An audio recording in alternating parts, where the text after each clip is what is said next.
Está começando mais um Acredite Se Quiser Arquivo Fenômeno. E hoje nós estamos com uma bomba, não é mesmo, Sr. Fudiek? Isso aí, Mr. PH. Estou bem curioso com essas informações hoje e... Oxe, informações bombásticas pelo visto, hein? Ô, meu amigo, me deu até frio na barriga quando eu comecei a conversar com o nosso convidado hoje, porque quando nós lançamos nosso episódio de Operação Prato Parte 4, lá com o Heitor, uma pessoa entrou em contato comigo e falou assim, olha, essas coisas acontecem mesmo. Eu falei assim, mas como você sabe disso? Ele falou assim, porque eu meio que estive envolvido em algumas delas. Como assim? Então, hoje, eu gostaria de agradecer muito mesmo a presença e a coragem de poder contar pra gente isso tudo. O senhor Grush, seja muito bem-vindo, meu amigo. Olá, pessoal aí, muito boa tarde, boa noite, seja qual for o momento que o pessoal vai escutar aí o nosso podcast, o nosso relato, as nossas histórias. É isso aí. Então daqui a pouquinho, logo depois da nossa vinheta, vocês vão ouvir coisas que vocês vão ficar assustados.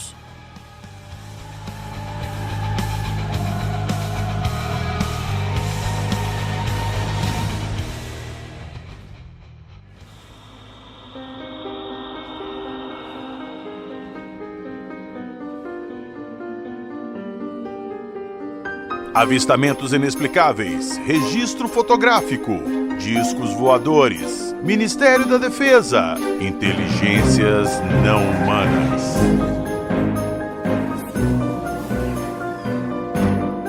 Acredite se quiser.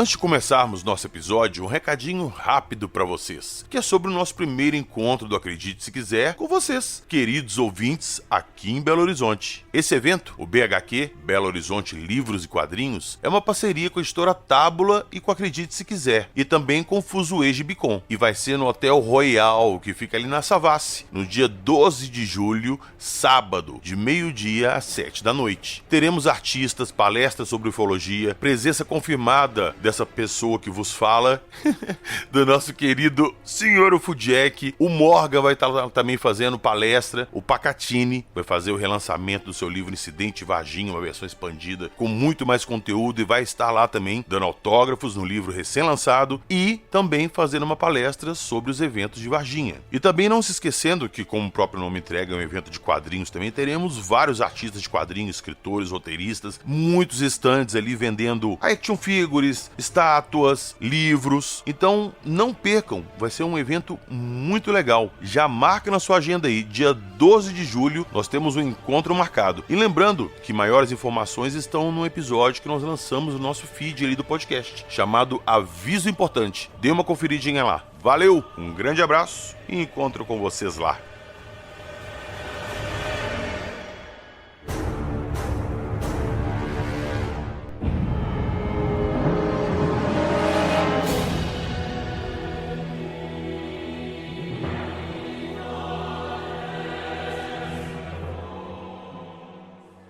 Antes de começarmos nosso episódio, nossa tradição aqui dos relatos, o nosso convidado de hoje tem relatos de coisas que ele avistou, experiências que ele passou e que fizeram ele criar curiosidade sobre esse assunto e se envolver meio que diretamente nessas histórias aí. Então, vamos escutar da própria boca do nosso convidado de hoje o seu relato.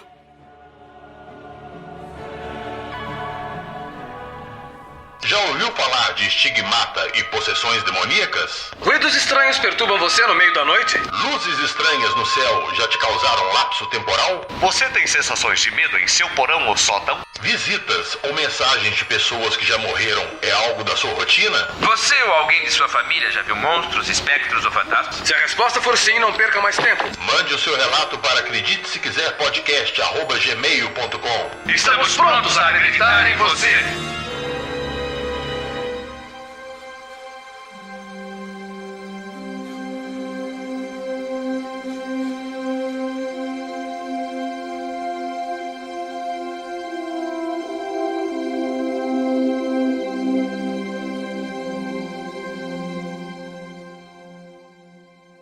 Sr. Grush, por favor, nos conte como que surgiu esse interesse seu pela ufologia. Então, pessoal, tudo começou em 1993, no interior do Rio Grande do Sul. Eu venho de uma cidade que é muito famosa por suas pedras preciosas, e a gente tinha propriedades no interior. Eu morei no interior a grande parte da minha infância e pouco da juventude. E a gente criávamos gado, tínhamos açude de peixes, e fomos dar uma vistoriada na propriedade, eu e o meu falecido pai. E nesse momento que a gente estava retornando, a gente tinha que subir um morro que do lado desse morro tinha um vale e tinha outro morro vizinho. Quando a gente estava numa altura assim desse plano alto, vamos dizer assim, né, que a gente avistou o outro morro, eu olhei assim na encosta dele, tinha um objeto prateado flutuando mais ou menos 1 metro acima da terra, e tinha uns homenzinhos de preto, uns 3 homenzinhos de preto que estavam em volta desse objeto. Eu falei: olha lá, pai, aquilo lá, ó, o que é aquilo lá? E o meu pai falou assim: se abaixa, aquilo lá não é desse mundo. E aí se abaixamos assim, ficamos cuidando. E aqueles homenzinhos aparentavam ter mais ou menos 1 metro de altura. Eu não conseguia ver detalhes, mas eles tinham uma luz vermelha na mão, que era sol claro, de tempo claro, assim, sem nenhuma nuvem. E aqueles homenzinhos apontavam aquela luz vermelha pro chão. Cara, pera aí, rapidinho, você viu de dia? De dia. Distância aproximadamente uns 400 metros, mais ou menos, um morro no outro, e tinha um vale no meio. E esses homenzinhos estavam com essa luz vermelha forte, dava para ver. Hoje claramente dá para dizer que era um laser. Naquela época eu nem sabia o que era isso, né? Na minha inocência, na minha ignorância, vamos dizer assim, né? Falta de conhecimento. E passavam em direção ao solo aquele laser, tipo como se fosse escanear.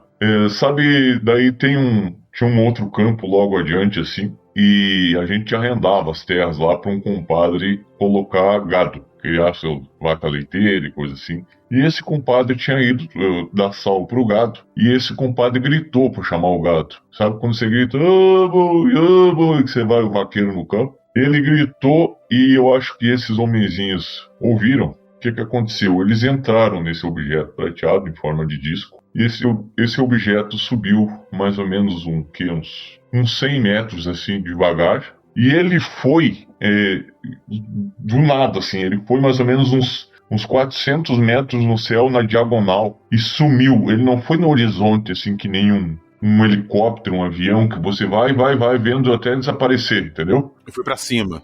Você vai e você vê para que lado que ele some, né, no horizonte, ele some. Não, cara, esse objeto ele foi até uma altura no céu, assim, e sumiu, desapareceu totalmente, tá? Então essa foi a primeira vez que eu vi, tá? Passados uns dias, o meu pai puxou lá no sul, o pessoal tem o costume de tomar o chimarrão, né? Tomar o chimarrão na roda de gaúcho, de compadres. E o meu pai foi falar esse assunto com o compadre dele. E se tava lá, eu vi. Isso aí é coisa de outro mundo. Isso aí é assim, mas vamos lá ver.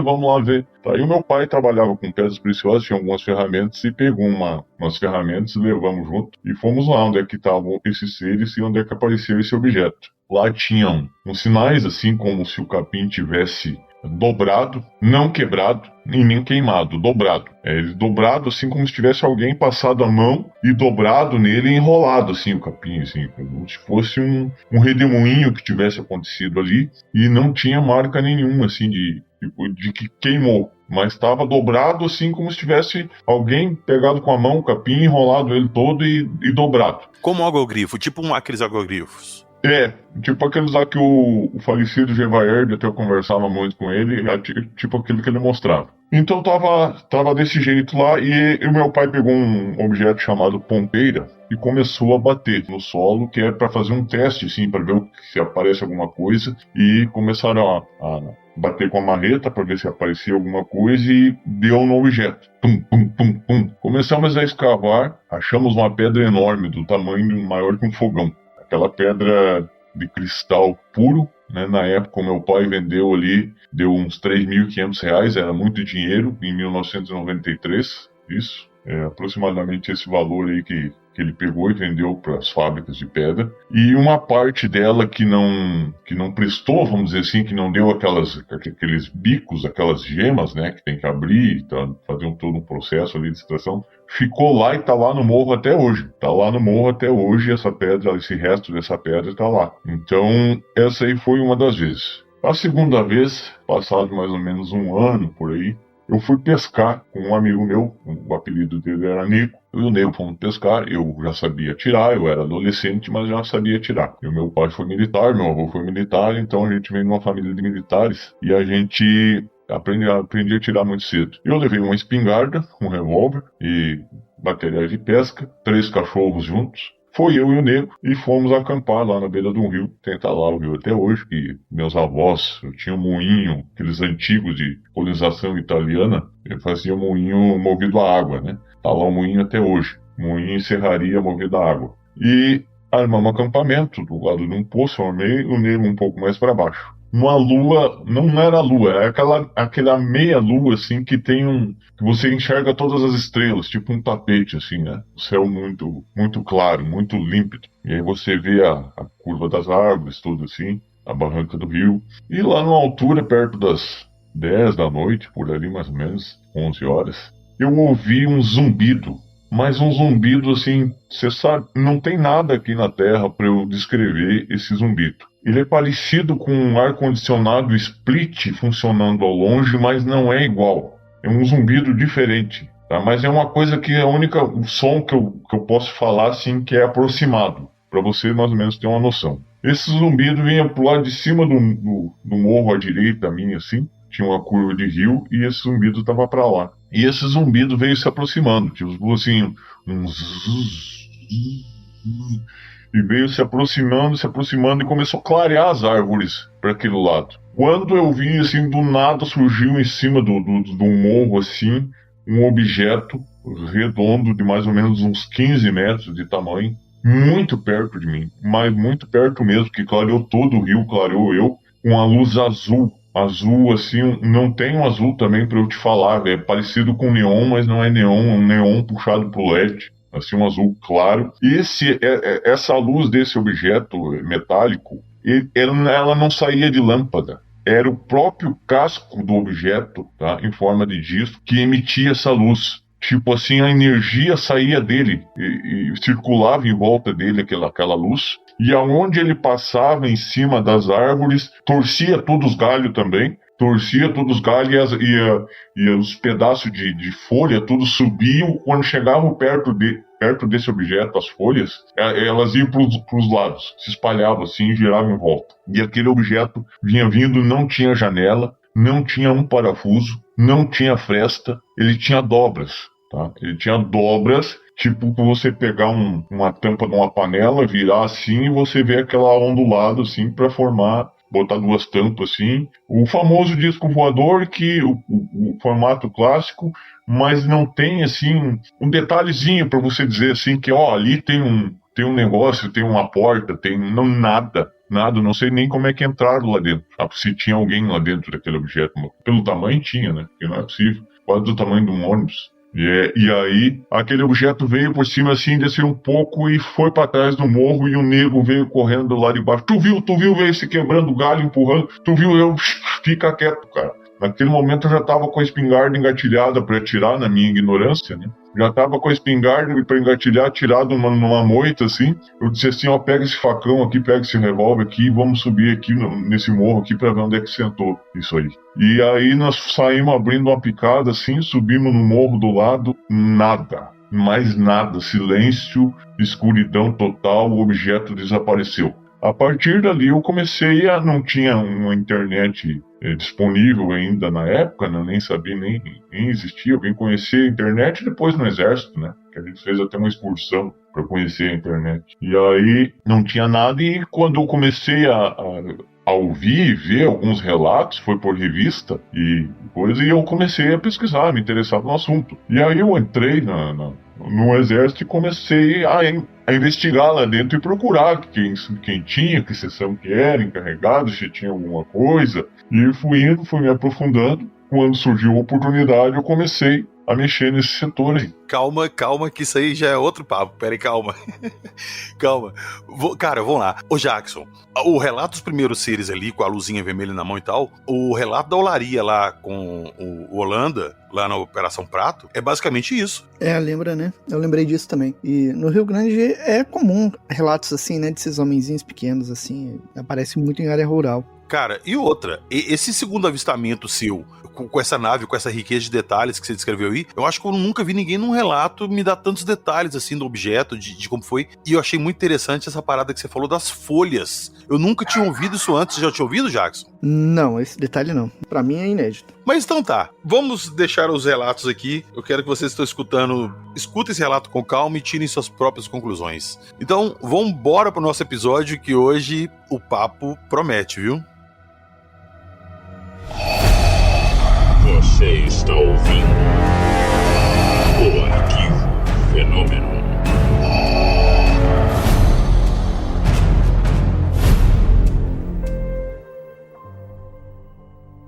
Sr. Grush, você falou ali no seu relato que esses avistamentos te levaram a ter curiosidade sobre o assunto, e quando você entrou no exército, você começou a procurar, até que você chegou, de fato, nesse setor. Como é que foi seu envolvimento nesse setor e seu primeiro dia com alguma coisa assim? Como é que foi? Cara, funciona assim. Nem o exército, nem a aeronáutica, nem nenhuma das forças se envolve diretamente com isso, a não ser que tenha problemas comunitários e alguma autoridade, como prefeito ou governador, solicite. Então, às vezes, as 2 vezes aí principais que eu me envolvi diretamente,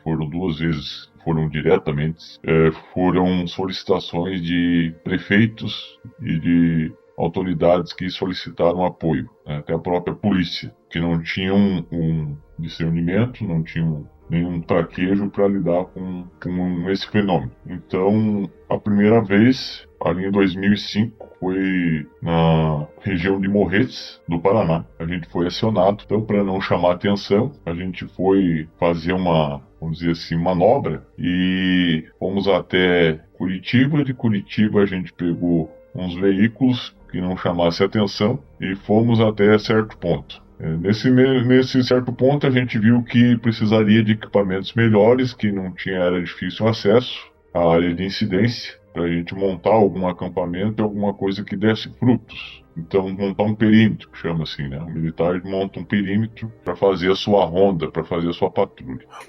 Sr. Grush, rapidinho. Esse chamado foi de alguma coisa que estava sobrevoando a região ou tinha uma coisa que tinha caído lá? Sobrevoando a região e moradores assustados, né? Estava aparecendo em localidades, em casas, luzes em cima de casa, clareando tudo, e muita gente, algumas pessoas apavoradas, foram reclamar para o prefeito, e o prefeito acionou, e a polícia nos acionou. Estava acontecendo, inclusive sumindo animais, né? Estava sumindo animais, e aí, antes que alargasse o assunto, se transformasse em polêmica, porque é uma região muito turística, ali a região de Morretes, né?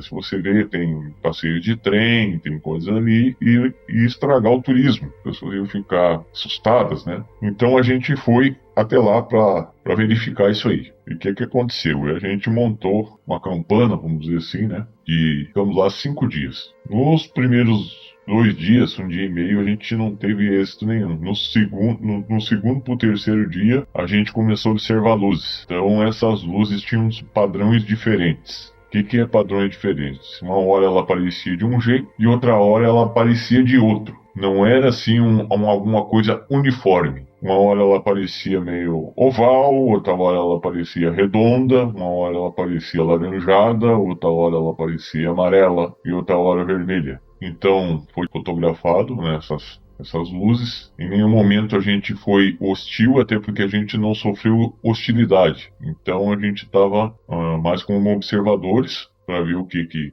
estava acontecendo, fazer um relatório, um levantamento, para ver se era algum teste de alguma coisa que estava desenvolvendo por ali que a gente não sabia, o que estava acontecendo, enfim. Então, do quarto para o terceiro dia, a gente estava patrulhando, montando um perímetro em zigue-zague. Não sei se você pode imaginar mais ou menos assim. Um zigue-zague é você dar uma cobertura aqui até tantos metros, mais uma dupla lá até tantos metros, lá mais na frente, outra mais recuada, mais ou menos assim, posicionamento em zigue-zague, para você entender mais ou menos como é que é. E a gente montou daí esse perímetro e levamos a câmera Sony mais moderna da época, levamos 3 câmeras, e aí as outras mais inferiores, conseguimos fotografar as luzes. Essas luzes apareciam, desapareciam, andavam em círculo, em zigue-zague, na vertical, de toda maneira, e não conseguimos identificar o que era por trás daquelas luzes. Do terceiro para o quarto dia, a gente estava mais ou menos umas 3 horas da tarde, numa clareira, calor infernal, os mosquitos pegando, e apareceu esse objeto grande, do tamanho quase que eu vi daquela primeira vez, daquela aparição que eu tive. E ali eu já estava, vamos dizer assim, quando você está preparado para qualquer tipo de coisa e você já viu aquilo, eu já estava familiarizado, vamos dizer assim, né? E aí veio aquele objeto prateado, ele não emitia nenhuma luz, simplesmente flutuava, não emitia um som, eu não estava de frente para ele, eu estava de lado, e ele veio beirando a rede elétrica. E a patrulha que estava de frente conseguiu fotografar ele. Ele veio beirando a rede elétrica, pairou do lado da rede elétrica por alguns momentos e foi deslocando devagarinho, e de repente ele foi para cima e desapareceu. Isso durou mais ou menos uns 2 minutos, 3 minutos por aí, esse círculo, esse movimento todo aí que ele fez. E desapareceu no meio do nada, não foi para lugar nenhum, simplesmente como se você estalasse, piscasse o dedo e não estava mais ali.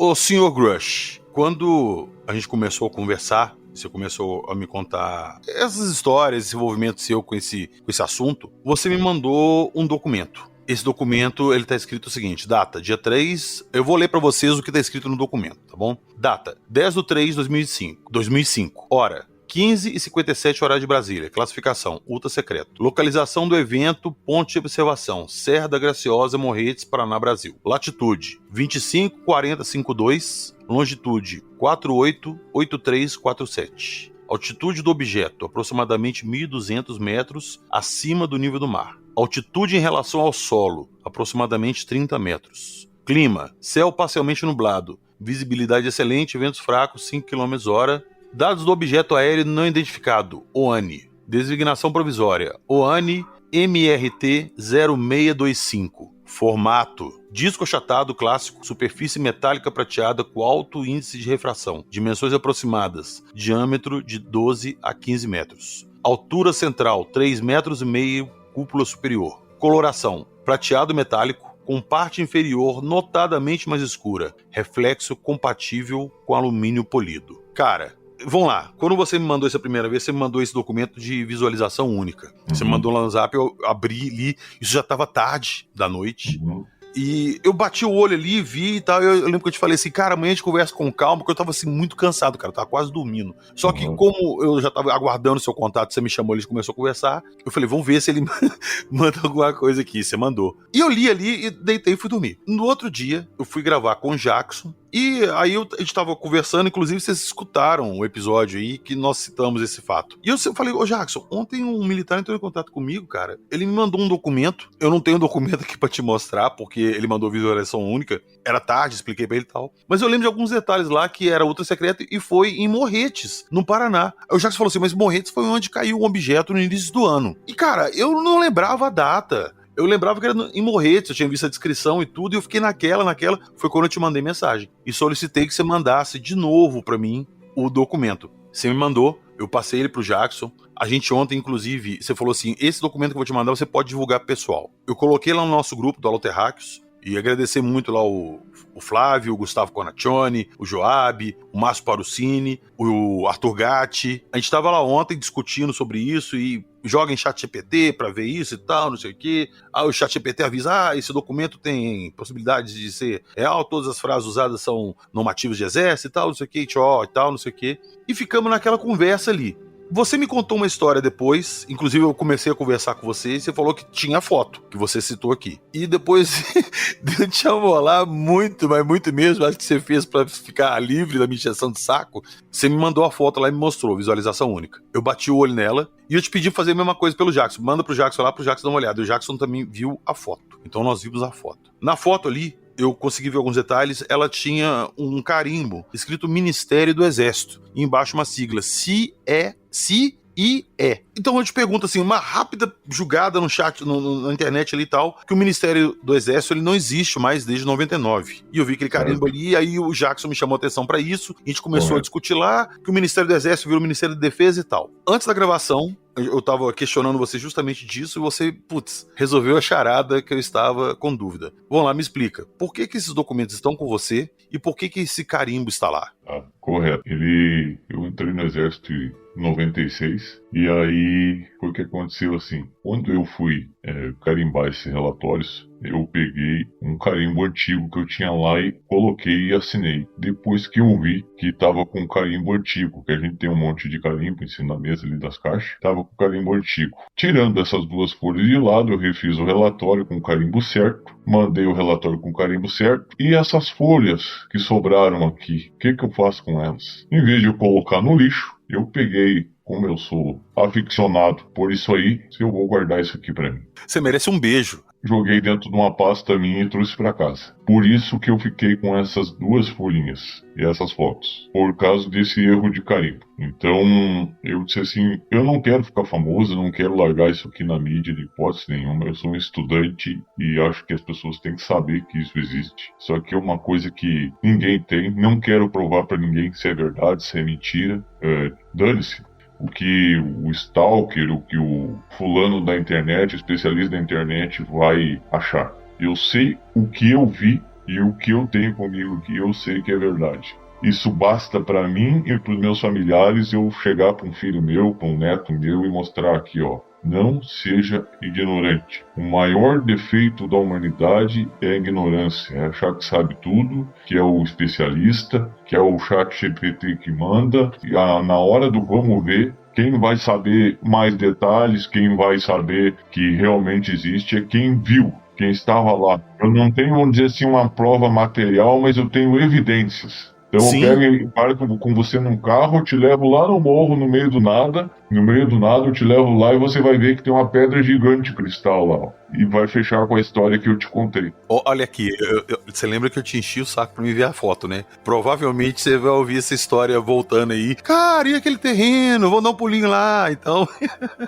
Não. Já fica sabendo. Não tem problema, eu vou com você lá, te levo lá naquele terreno, te levo nos lugares, te levo no morro, te levo no rio, te levo em todos os lugares. Cara, perfeito. Você vai juntando fragmentos. Como é que é o estudo OVNI? Ninguém tem um relato concreto de começo, meio e fim. É tudo fragmento, é tudo pedaço. Hoje em dia eu vejo um cara relatando de uma nave que ele viu, que ele foi abduzido, eu já digo se é verdade ou se é mentira, porque eu sei os detalhes. Quando você vê de perto, você tem os detalhes, daí você já sabe se o cara tá mentindo ou tá falando a verdade. Então você junta pedaços, fragmentos de histórias, de narrativas, de estudo, que você vai fechando com o que você viu e você vai vendo o que é de verdade e o que é de mentira. Então eu sou um estudante, um buscador como vocês, e essa ufologia, vamos dizer assim, a casuística, que fez parte da minha vida, me levou a ver coisas reais. E a carreira militar me ajudou a desvendar um pouco disso aí, né? Cara, você foi perfeito. E eu quero muito te agradecer novamente aqui, você ter a coragem de vir aqui, mostrar isso pra gente, contar isso pra gente. Eu vou falar já pra quem tá escutando, a foto não vai ser divulgada, tá?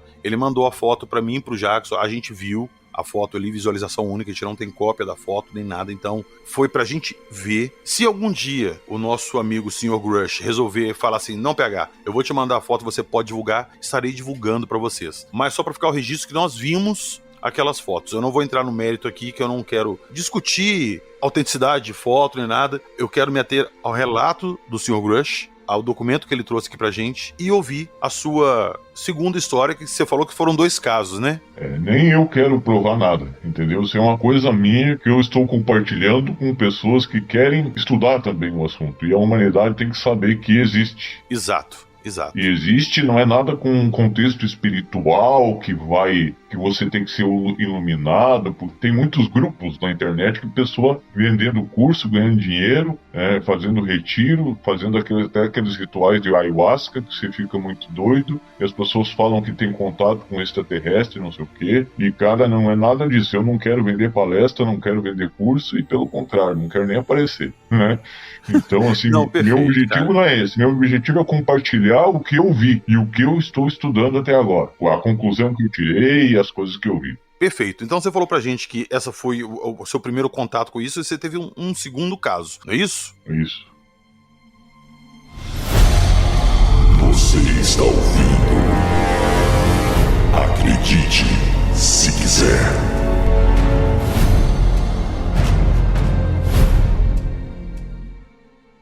Então vamos lá. Como se o primeiro já não tivesse sido chocante o suficiente. Vamos lá, Sr. Grush. Conta a sua segunda experiência com a ufologia no Exército. Segunda experiência foi alardada por um prefeito do Pará. Eu não posso falar o nome, mas vocês nos casos aí, vocês vão ver no Google aí, a cidade que teve bastante alerta. A gente se deslocou para lá numa aeronave, ficamos acampados na região. Peraí, rapidinho. Que ano que foi isso? Foi 2006, de 2006 para 2007, eu já tinha sido promovido. Na época eu fui por aí, nessa fase. O tempo passa rápido, a gente se envolve. Sim, eu te entendo.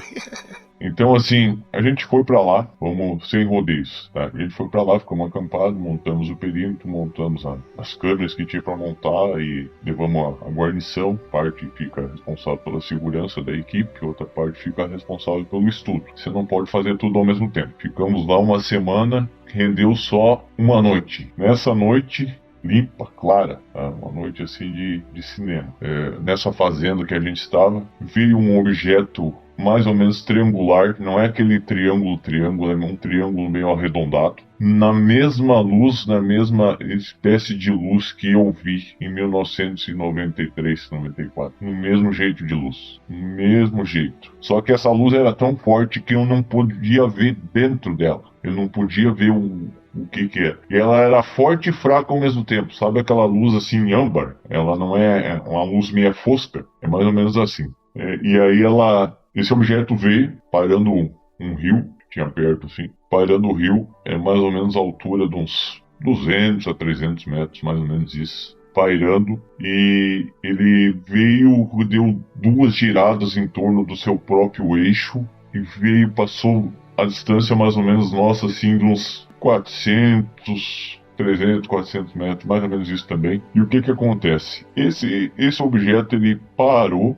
e simplesmente assim, ele foi pra cima como se fosse um elevador. Foi lá, até sumir, ficar do tamanho de uma estrela praticamente. E nós focando nele, né? Nós ali, esse cara tem que sair de lá. E ele ficou do tamanho de uma estrela. E passou o quê? Mais ou menos uma hora, mais ou menos isso. Passou esse tempo. Aquele objeto desceu. Desceu da mesma forma que subiu, desceu como se ele soubesse que a gente estava ali. Parece que ele sabia que a gente estava ali. Desceu, só que ele ficou mais alto, ele deu 2 voltas bem em cima de nós. Mas como se a gente tivesse, vocês estão aí, eu sei que vocês estão aí. Deu 2 voltas em cima de nós assim, deu 2 giradas de novo no seu próprio eixo e desapareceu. Isso tudo tem fotos, tá? Então, tanto a aeronáutica como o exército, eles sabem da existência disso, sabem, tem documentação, só que o que eles não revelam, porque o que eles têm são fragmentos. Eles têm parte das respostas, eles sabem que existe, mas não sabem quem são, de onde vem, nada. E não vão, e nenhuma força vai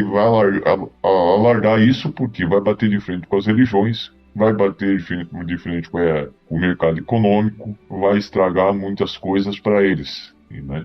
Então, uma nova civilização chegando aí traria um colapso para quem está no poder. Seria mais problema do que solução. E eu sempre falo assim, se esses caras dessem algum contato pra gente, quisessem dar algum contato pra gente, eles já teriam dado. Então, eles estão nos observando, nos estudando o nosso planeta de alguma forma, e eles não querem se mostrar. Você tem alguma hipótese do porquê eles estarem fazendo isso? Cara, eu acho que pelo que eu vi a história, assim, começou essas aparições mais frequentes e mais documentadas da Segunda Guerra Mundial pra cá. Eu acho que no momento que o ser humano começou a mexer com a bomba atômica, chamou a atenção. Ele mexeu não só no nosso mundo, porque o que acontece? O mundo atômico, se você analisar a cadeia de átomos, prótons, nêutrons, estudar um pouco da física, né, você vai saber que ela mexe desde as moléculas mais pequenas até as maiores da matéria. E eu acho que o universo tem um entrelaçamento quântico e deve ter dimensões paralelas que a gente vive muito pouco, né, aqui na Terra, para dizer assim, só 70 anos e depois acabou essa energia aqui, essa consciência acabou. Eu acho que deve ter andar de cima, andar de baixo, andar no meio, porque não tem outra maneira de um objeto aparecer na tua frente e desaparecer. Concordo. Ele foi para outro universo, ele foi para uma dimensão paralela. Porque o fato do casco da nave ser totalmente maciço, sem dobra, sem nada, e ele emitir a própria energia do casco, então ele usa essa energia ou com eletromagnetismo ou com antigravitacional, de alguma forma assim. Esses geradores dessa nave devem emitir essa energia do casco para se locomover e para materializar aqui e sair daqui ao mesmo tempo. Entendeu? Por isso não tem janela, por isso ele não tem uma propulsão de combustível que nem a nossa. Então, não tem outra maneira de ser esse movimento desse objeto, a não ser com antigravidade, com moléculas atômicas, né? Eles se locomovem dessa maneira. Eu posso te falar assim de quase 100% de certeza que o casco da nave é o condutor de energia principal, tá? É o condutor de energia em todos os casos que eu vi. E esses caras sabem onde é que a gente tá, sabem onde é que tá nossas armas, sabem e daí eles vêm estudar, eu acho que o nosso equilíbrio, alguma coisa assim, nos monitorar, porque o universo, por exemplo, se explodir a Lua, o que acontece com o nosso planeta? Ela nem precisa vir para cá se chocar com a Terra. Se você explodir ela, o que acontece com a nossa maré? Então a gente depende dela para estar no nosso eixo aqui, para estar na nossa órbita. Então acho que uma coisa depende do outro no universo. E todos esses planetas aí que a gente se julga vazio, talvez tenha vida numa forma quântica que a gente não sabe, no nível quântico que a gente não sabe. Porque não é possível um universo desse tamanho estar vazio.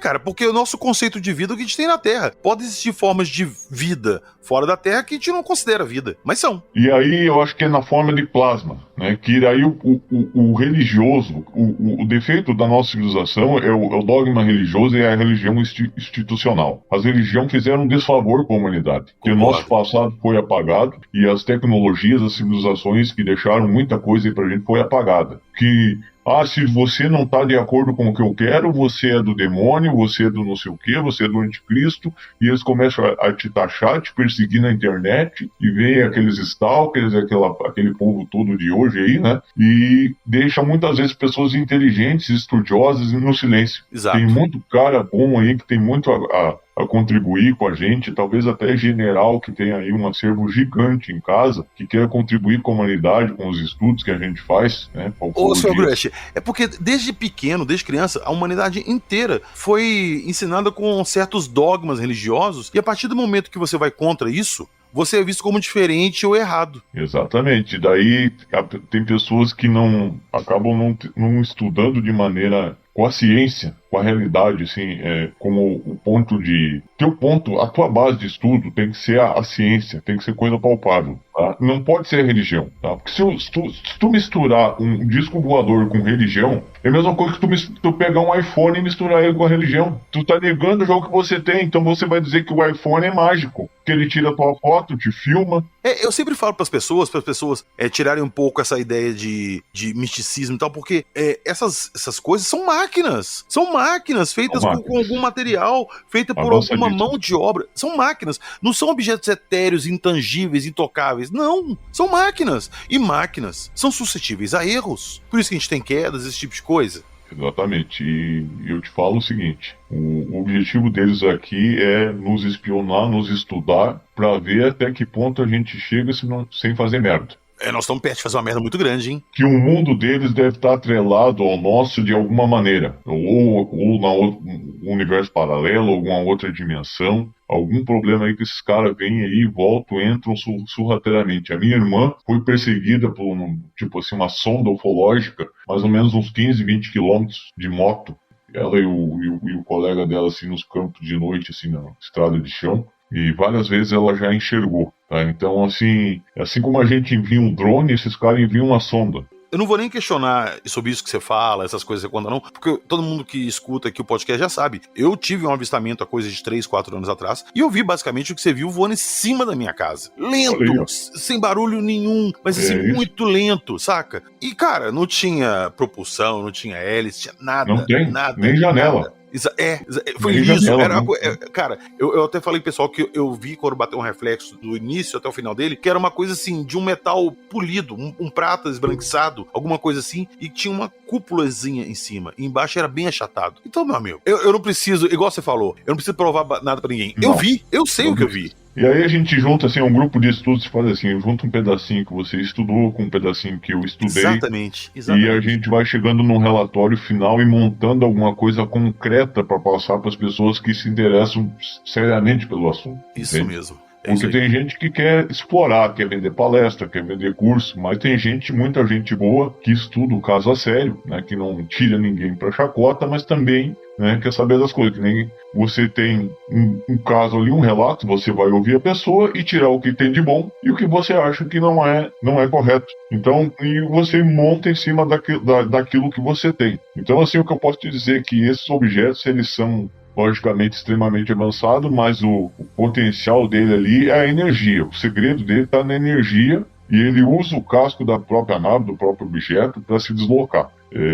Eu acho que provavelmente tem uma tecnologia antigravitacional, né, que anula as forças em volta dele. Isso aí a gente já tem uma prova aqui na nossa tecnologia arcaica, que é o eletromagnetismo. Os trens flutuando lá no Japão, lá. Os hipercondutores. Como é que um trem daquele tamanho com tantas toneladas flutua? Eletromagnetismo. Pois é. Deve ser isso aí mais ou menos o conceito, né? Atrelado a uma maneira, um reator ali subatômico, um reator de partículas que emite essa energia atômica ali para o casco da nave, e ele vai para lá e para cá e some, mais ou menos isso, eu creio, né? Sim. Senhor Fujek, o que você achou dessa conversa toda aí? Qual a sua opinião? Cara, ainda estou digerindo tudo isso. Eu vou precisar de um tempo para analisar tudo. Eu também passei a noite, claro, eu falei com ele que a gente conversou ontem e tal, ontem que nós vimos a foto, né, da nave lá, que é uma foto, assim, bem legível, não dá pra falar, assim, que não é um borrão, eu não vou entrar em detalhes, mas dá pra ver o que tá lá. E, putz, eu remoí isso a noite inteira, eu falei com ele que eu tava ansioso pra conversar com ele aqui, muito. Aquela foto foi feita mesmo em Morretes? Tudo que eu tenho aí, essa impressão aí, cara. Agora, se não é, vamos dizer assim, né? Deixa estar, que o tempo vai dizer, né? Eu tenho certeza que foi tirado, que estava lá. Tem até a plantação de pinheiro americano ali perto, ali, e os fios da rede passando do lado. E é isso aí, cara. Eu tenho aqui nos meus arquivos, vou guardar isso aí pra posteridade, contar a história pros meus netos, pros meus filhos. Não quero de forma alguma aparecer com isso aí. Quando vocês tiverem coisas legais aí, me mande, que eu sou com certeza também, como vocês, tá? Compartilhei minhas histórias aí com vocês e espero que alguns detalhes que eu citei possa acrescentar nos detalhes que vocês recolhem por aí também. Não quero de forma alguma aqui que vocês me digam assim, acredita em mim, eu tenho aqui, não sei o que. Não quero, tá? Não quero. Eu quero que vocês tenham também o benefício da dúvida e vamos estudar como eu estudo. Perfeito, meu amigo. Tamo junto. Você está ouvindo Acredite Se Quiser.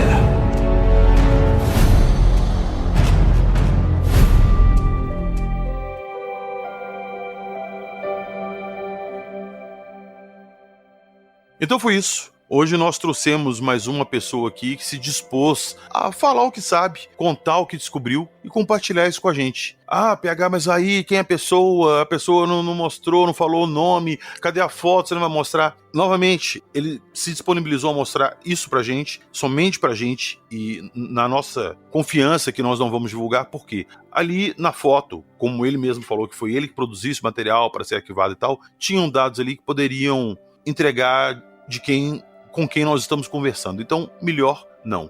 A parte do documento que pode ser divulgada está aí, vai estar no Instagram para vocês darem uma olhadinha, e é isso. E se alguém mais do meio militar ou que tiver alguma coisa assim nesse sentido, quiser conversar com a gente sem se expor, é só entrar em contato que nós estamos aqui abertos a bater aquele papo bacana. Fechou? Siga o Jack. Recomendo para nossos ouvintes o canal Fenômeno e o site Fenômeno, que está de volta lá com matérias bombando todo dia. Isso aí, PH. Portal Fenômeno está de volta ao ar. Nós temos artigos aí sendo publicados todos os dias, 2, 3, 4 artigos às vezes, e com materiais exclusivos, né? Hoje eu subi para o portal alguns documentos oficiais do governo da Itália. Eita! Coisas que nem caiu na mídia ainda, já está lá. Então, não perca tempo, dá uma olhadinha, dá uma passadinha lá e confira todo o acervo gigante que a gente tem lá. E lá no canal a gente também tem muito conteúdo. Toda semana tem live, tem vídeos novos estreando, tem muito material, muito conteúdo legal lá para você assistir e se manter informado sobre a questão ufológica. É isso aí.